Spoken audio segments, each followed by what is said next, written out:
great hairstyle you've now got. I've had short back and side since year 8. Excellent stuff. So, But, so Tommy, it's so great to see you. You've been incarcerated in this horrible place since October. Can you tell me, first of all, how are you? How are you feeling, boss? I feel good. Unfortunately, in a country that doesn't believe in free speech, being a citizen journalist, this place is an occupational hazard. It's ridiculous. 16 years ago, when I first started speaking out against Islamic rape gangs that were plaguing this country, from that point on, I faced relentless attacks from the British state, wielding lawfare as a weapon in order to silence me.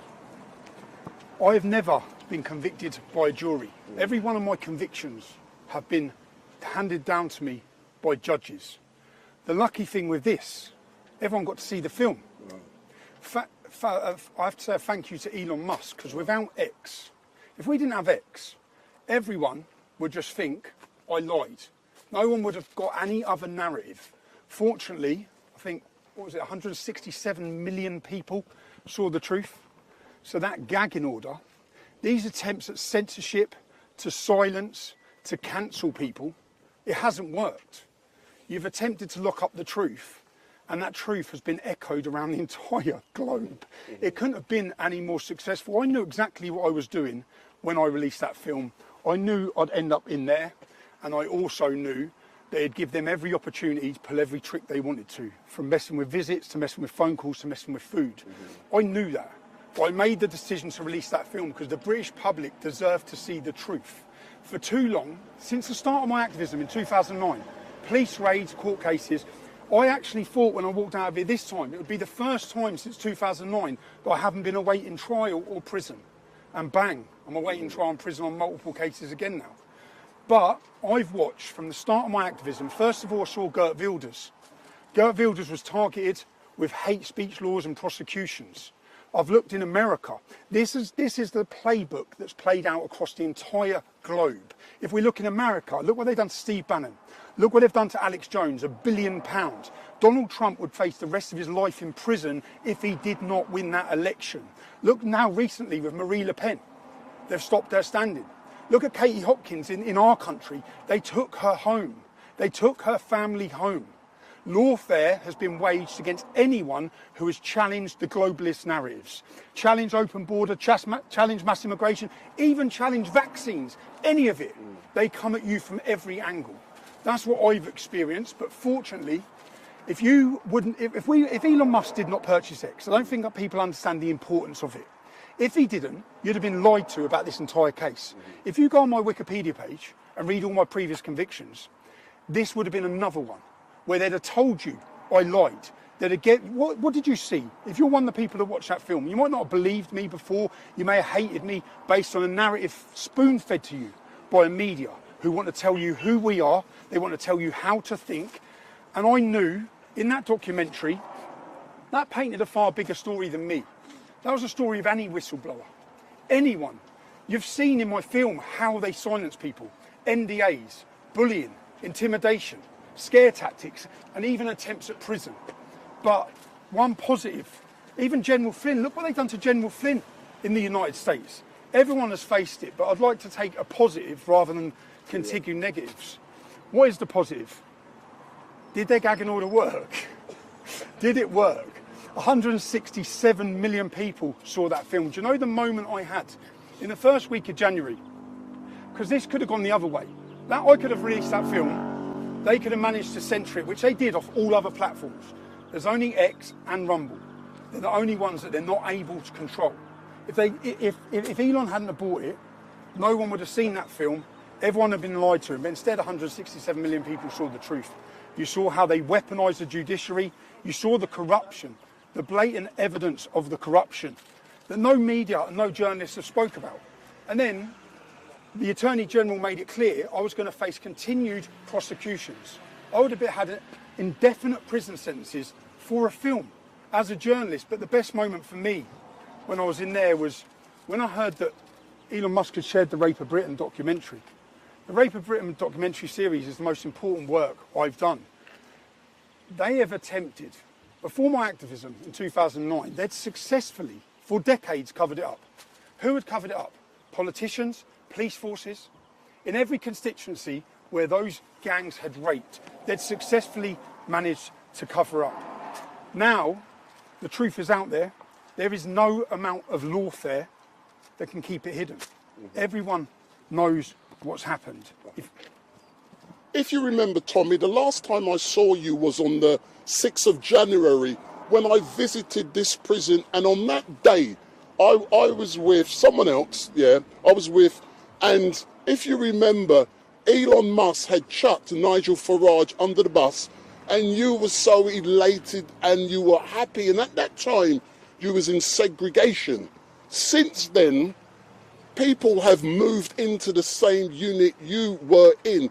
How has that affected you? So I haven't seen anyone who's moved into that unit. So when I come into this prison, there was they give me 40 cells. So we keep hearing about prisons being full. When I landed, I had 16 cells, and then I was taken to, do you know what I've done? I've had the best opportunity. I've had 7 months of interviewing staff. I've been on the separation centre. That's where I was having my days. When you come and visited me, it was the first week of January, right? That's correct. I was elated because I knew that this had been successful, that the public had seen the truth, that they could be lied to no more, that more people around the entire world were talking about the rape of a generation of our daughters, which has been facilitated and accommodated by our government. So, yeah, I'm just... On the 5th of June, you will be appearing in Westminster Magistrates Court charged with an offence. And what do you have to say to all of those people who will be coming down on the day to support you? You saw how they politicised the courts and the judiciary against me, but what you saw last summer was Keir Starmer, and it's now been proven as lies. When the riots started, Keir Starmer came out and said it was the far right, it was the English Defence League. That's what the police and the government had said.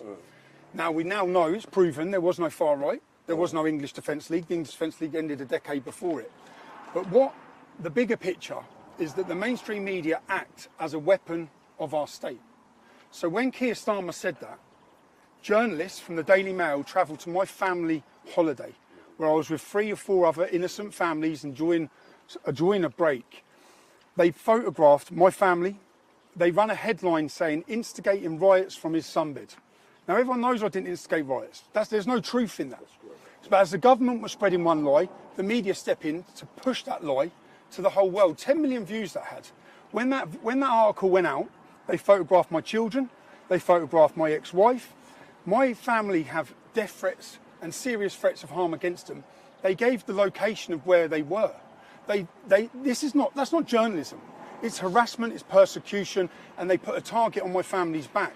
And at that time, when they were blaming the far right, everyone saw how the courts were weaponised over a 48-hour period, where angry British citizens, justified anger, because £15 billion has been spent housing men who have invaded this nation. Many of them have left those hotels to rape, commit terrorism, sexually assault women. So the public are angry, the public are frustrated at what's happening in their country. They weaponised the courts. They locked up grandmas, granddads, mothers. These buildings are full of violent criminals. Lucy Connolly's not a violent criminal. Lucy Connolly made a statement. She was angry. She deleted it and apologised. She got 3 years. If you watched my film, you saw Antifa extremists come to my family's home, threaten to murder them. They don't get arrested. They politicised the courts. They politicised the judiciary. That was to scare you, to scare the public into it, and to intimidate them into silence. That was the purpose. That was their goal. That's what their goal was. Have they been successful in doing that? I want to talk about the United Kingdom on the 13th of September. I've come out of here. There is a war being waged on Britain, and it's being waged by our leaders, and it's a war against free speech. Our weapon is free speech. They can't allow it, because if everyone can exercise their free speech, if we have platforms for free speech, we can highlight their abuses, we can highlight their corruption. On the 13th of September, we started organising United Kingdom rallies. I think the last one had over 100,000 people. We want to hold a free speech festival in London as a show of defiance. And at this free speech festival, it's going to be United Kingdom /MAGA/MEGA. United Kingdom, because people, and I'm sorry in Scotland, I'm sorry Wales, I'm sorry Northern Ireland, it's going to be in our capital city again. It has to be. People coming from every corner of the globe, speakers from Australia, from Canada, from America, from Denmark, from Germany, from Holland, from Poland. We're not just uniting the kingdom, we're uniting the world. And London is going to be the centre for it. It's going to be a festival of free speech. It's going to be a day of celebration to celebrate our weapon and to celebrate what they hate most, which is free speech. So if I can do 7 months in there for free speech, you can do a day in London, 13th of September. Book your travel, book your hotel, bring your families, bring your smiles, bring your flags. If anyone who's been to the last ones, they're amazing days out. They're brilliant. So get yourself there. That's my message, is that... And my final question, And Tom, those journalists, where you on those journalists? That's right. They come, they follow my family, they put a target on their back, they dox their location. So then I challenged them. I just couldn't... All my tweets are there. I said, I'm going to come and find you and I'm going to question you. Yeah, I'm going to come. I said I'm going to come knock on your door. They wouldn't answer the phone.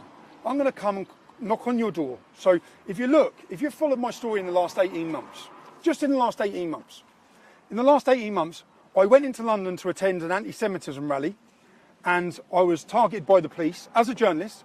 I was violently attacked. I was pepper sprayed at point blank range. Then I was arrested. I was charged. For 6 months, I was banned from my capital city. It cost £40,000. We won the case. The judge found that everything they'd done was unlawful. No one gets punished on their side. I had 6 months not allowed into my capital city. I didn't get the £40,000 back. We didn't get any of the money back. We had that. Now, I've just had an 18-month prison sentence for making a documentary as a journalist. 18 months in prison. Counter-terrorism. Counter-terrorism detained me the day after a £100,000 celebration. I was detained under counter-terrorism legislation where they told me, we don't suspect you of any crime. We know you're not a terrorist, but we want access to your mobile phone. I refused to give them access to my mobile phone because as a journalist, where I believe in free press and a free country and free speech, I don't believe the state have the right to intrude on who my source of information are. So I was charged and prosecuted with counter-terrorism. Now, the reason that I have such a target on my back all comes back to the rape gang scandal. Who's the head of counter-terrorism? I think his name's Dukes. He was the same police officer who was in charge of the Rotherham scandal from 2006 to 2010. He was in charge of allowing Muslim men to rape their way through that town. Raping all those girls. He's got dirty hands. So now he's in charge of counter-terrorism. So counter-terrorism legislation is used to prosecute me. I'm back on trial on the 13th of October facing prison for not giving them access to my phone. And now, on the 5th of June, I have to go to court, which they come in last week, the Metropolitan Police Force again, because I said I'm going to question some Daily Mail journalists. The Daily Mail journalists that lied saying I instigated riots, that gave the location of my family and showed the images of my family. For daring to say I want to question you, I now face a 10-year prison sentence for that. And Keir Starmer has the audacity to sit in the Oval Office and talk about free speech and lie about free speech to J.D. Vance and President Trump. There is no free speech. The best thing about this is everyone in every corner of the globe knows Britain is a total embarrassment. They are traitors to our forefathers who sacrificed everything for freedom, and they're taking it away. Not from me. This isn't about silencing me. Every part of this is about stopping you. It's about censoring you. They don't want you to see the truth. They want to control you. They want to tell you how to think about me, how to think about everyone, everything. And what we saw with the United Kingdom rally, as people amassed in their 100,000, and what you've seen with the recent election, is the public are awake. And the mass awakening has happened. It continues to happen. The more they target us, and to the establishment or the people making these decisions with these court cases, it's stressful, but you've given me another opportunity. When you come for me for this film, it had 200,000 views. It's now on 167 million. You're going to awaken more people because all I'm going to do is piece together what you've done, your lies, the attacks that the media have done, and the public are going to see it. So even if you send me to jail again, you don't control every social media anymore. You no longer have the monopoly. You used to attack us like this and no one would be able to see the truth. No one would be able to watch these videos. Instead, now people are going to be able to see it, people can watch it. Again, I'm looking forward to September the 13th. I'm looking forward to getting back to my family. They know, I said, like, they know what locking someone up. I spent the entirety of that sentence on solitary confinement. against the advice of the medical teams in that prison, against the advice of independent medical teams that come in, against all of it. Do you know who's not on solitary confinement? Axel Rudakabana. Not spent one day on solitary confinement. Salman Abdi's brother. Do you know when that attack happened in Frankland? There were 7 of them. Anjem Chowdhury was one of them, Salman Abdi, and 5 other jihadists. 3 officers. They chased the woman around the pool table, stabbing her, while shouting Allah Akbar. They then got moved from Frankland and put in here. They have the run. If you could see what's going on inside these prisons, it's terrifying. They control every prison in the country. The government don't know what to do. Do you know, I said thank yous. I thanked Elon Musk. I want to make sure there's so many people I need to personally thank. I want to thank the Petersons. I want to thank Tammy, who travelled to this jail but wasn't allowed in at the same time that they were cancelling all my visits. I've got so many personal thank yous to give out. I'll miss people and I'll forget people. Ezra Levant, I'm going to go see him now. Yeah. Ezra has continuously had my back. I think everyone needs a friend like Ezra from Rebel Media. He's continually helped me. He's helped my family and been in contact. Do you know they cut any contact with Ezra? I wasn't allowed any contact with him in there because they probably knew that he was the one man that could have helped. And I believe I'd have been out of jail if I'd had direct contact with Ezra Levant. How were you treated? Because I'm just going to say one more thing now and I want to get off. I just want to get back to my I have to ask you about the new website that's launched today. FightTheMail.com. Is that launched? I don't know. So I'm going to court. Do you know what? As you asked me on that, hold that for a sec. This is what they just handed me, yeah? Let me show you what they just handed me. But the thing is, everyone can see this now. You can see it, yeah? This is, so they come in and give me more charges. This is just insane, yeah? So for those of you who are watching, please go on Google and type in FightTheMail.com. It is a new website that comes live today, and it is there to help and support Tommy in his fight for justice. So go on that website, click on it as soon as Tommy finishes, and... Right. This is the charges they've given me for putting me in there. £89,501. There's a £50,000 here, and then there's a list. These are what they're 375. It's just these are the bills, 1,000, because I have to pay all of their legal costs. All of their legal costs, 5,000. There's a 20,000. Do you know what it amounts to? It's fucking funny. £300,000. So there you go. So you're back in court. You're back in court. We're hitting you for £300,000 to send you to jail for a documentary that showed the British public the truth. I'll just end it on this. I have 0 regrets. I'll do it all again tomorrow. I have absolutely 0 regrets because I believe the British public deserve to see the truth.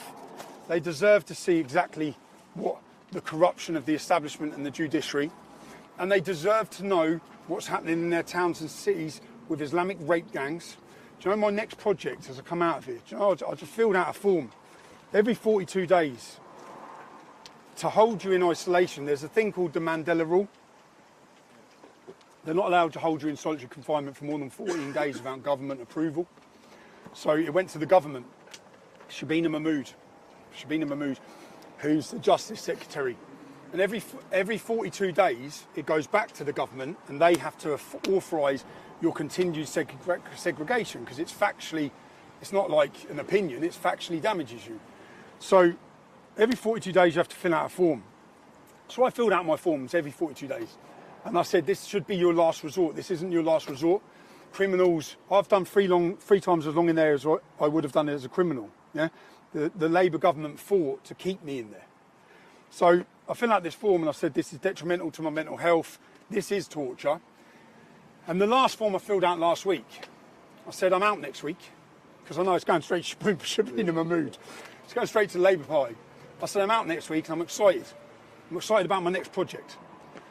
Everyone now knows that the gangs that have targeted our children across this country have been Muslim and they've been predominantly Pakistani.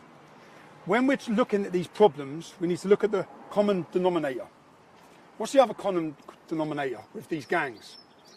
In every constituency that they rate, it's Labour. Every single one of them. The question needs to be, who allowed it to happen? Why did they allow it to happen? Was it, these are questions, was it for votes? Did they allow the Muslim community to rape our community, to rape our daughters in every town and city, in their thousands and hundreds of thousands across this country, to keep their block vote? What was the reason?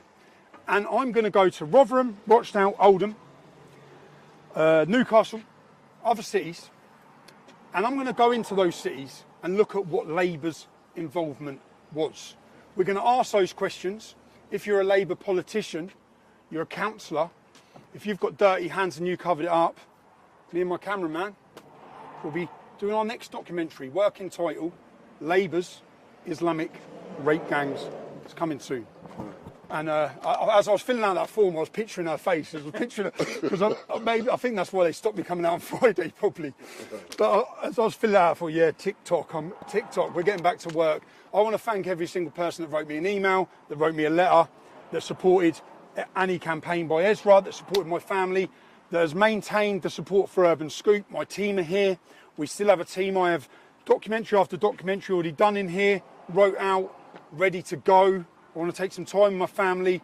But again, the purpose of this lawfare, all of it, which now I'll be in court on the 5th of June, then I'll be in court, then I'll have trials. It's all financial terrorism.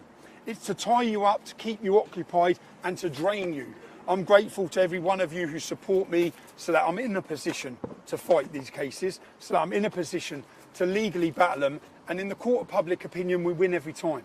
It doesn't matter, and it's part of put in this position continuously to help awaken the general public. And I think that I'd like to thank the Attorney General for his continued prosecutions, because you're helping me do my job massively. Yeah, Fight the Mail, innit? What is it? Fight the Mail what? Fightthemail.com. Fightthemail.com. So we want everyone to go onto that website now and to support Tommy. So Tommy, all I can say is thank you very much for everything that you've done. The British public love you, but what they want you to do now, they're happy that you've come out fighting, but they want you now to go home, to relax with your family, and we look forward to a bigger, stronger Tommy Robinson, and we want to see a different shave under your chin, mate. My first stop is Turkish barbers. Don't believe you read about them. Turkish barbers. Get yourself to London, 13th September. That's the most. Do you know what? I think we had such a. I think we put the fear of God into them when they saw the way we united this country. When we united people from everywhere to come together. The 13th of September is going to be the biggest day. Make your plans. There's no excuses, okay? We're going to have a party atmosphere. We've got I've got people that I've looked up to that have inspired me coming and speaking at that event. True free speech activists from across the globe are coming. I'm going to go to the barbers. I'm going to go have a full English. I'm going to go join some time with my family and my children. So. Excellent, Tommy. Thank you very much. Nationware.co.uk. If I can get the microphone, sir, all I can say is thank you very much, and we look forward to engaging with you, sir. Thank you again, yeah. Just a thank you to everyone. You know, if the people who emailed me, do you know the moments I had in there? Just reading some of their stories, their letters, their birthday cards. I think I got over 20,000 birthday cards. And I sat there smiling, knowing that what they've tried to do hasn't worked. It's had the opposite effect. But I heard you were bringing out about 10 big bags of mail today. 25. Oh my God. 25, and I read every one of them, and it was beautiful for me to read. So thank you. If you took the time to email me, write a letter, support me, I'm incredibly grateful. Do you know my son played over the phone? So you know when people were speaking out, some influential people across the world, he was playing me their recordings. It was beautiful. It was great. Excellent stuff. Thank you very much, sir.